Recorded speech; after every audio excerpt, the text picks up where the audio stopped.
Assalamualaikum warahmatullahi wabarakatuh. Perkenalkan, nama saya Putri Amalia Salsabila dengan NIM terakhir 090.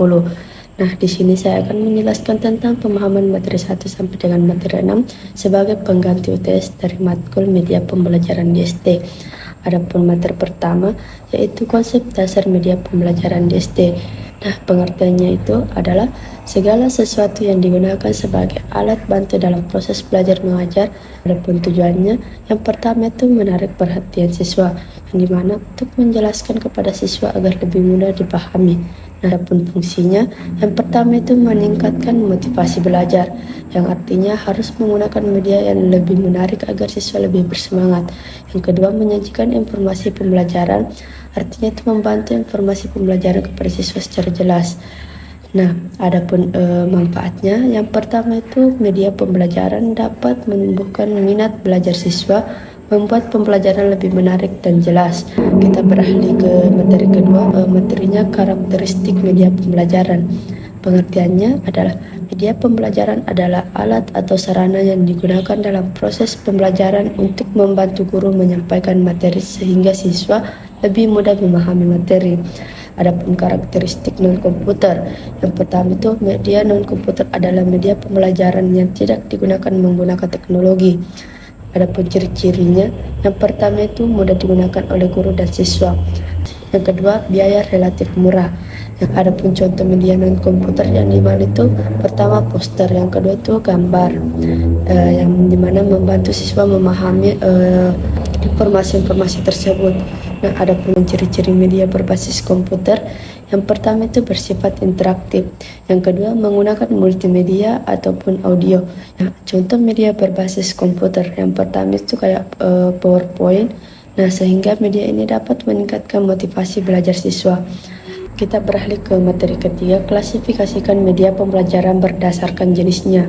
Adapun pengertiannya yang dimana adalah pengelompokan media pembelajaran yang dilihat dari cara media ataupun diperoleh serta dibuat untuk digunakan dalam proses pembelajaran.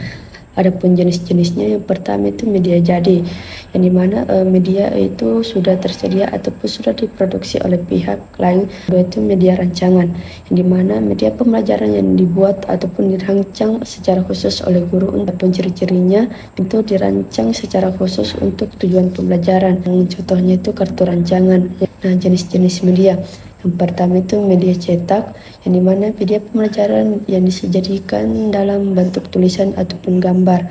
Yang kedua itu media audio, yang dimana untuk menyampaikan informasi radio, pendidikan, rekaman. Yang ketiga media visual, yang dimana menyampaikan pesan atau informasi penglihatan indera. Yang terakhir itu media audio visual, yang dimana gabungan suara, audio, dan gambar visual. Materi keempat, prinsip dan kriteria pemilihan media pembelajaran. Artinya itu media pembelajaran adalah bahasa dari kata media yang berarti perantara ataupun penghubung dalam penyampaian pesan. Adapun jenis-jenisnya yaitu media cetak, media audio, media visual, dan audio visual. Adapun fungsi media, yang dimana menarik perhatian. Adapun prinsipnya, yang pertama itu sesuai tujuan pembelajaran, relevan dengan materi, sesuai karakter siswa, efektif dan efisien, serta mudah digunakan. Materi kelima, hubungan teknologi informasi dan komunikasi dengan media pembelajaran. Nah, teknologi informasi dan komunikasi memiliki hubungan yang sangat erat dengan media pembelajaran, membantu siswa lebih mudah memahami materi karena informasi dapat disajikan dalam bentuk gambar maupun suara.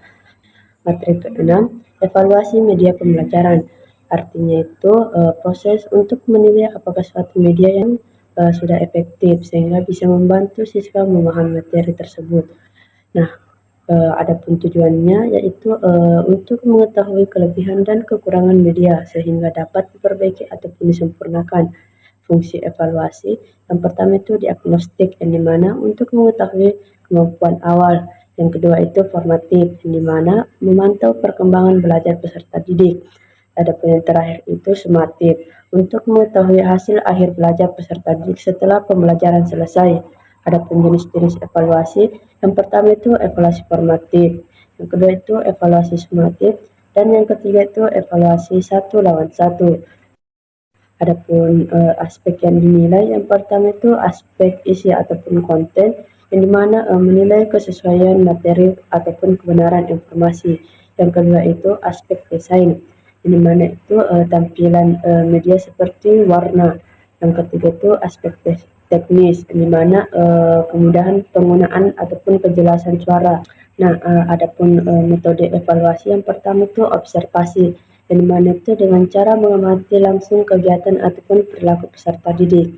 Yang kedua itu angket, yang dimana memberikan pertanyaan kepada siswa.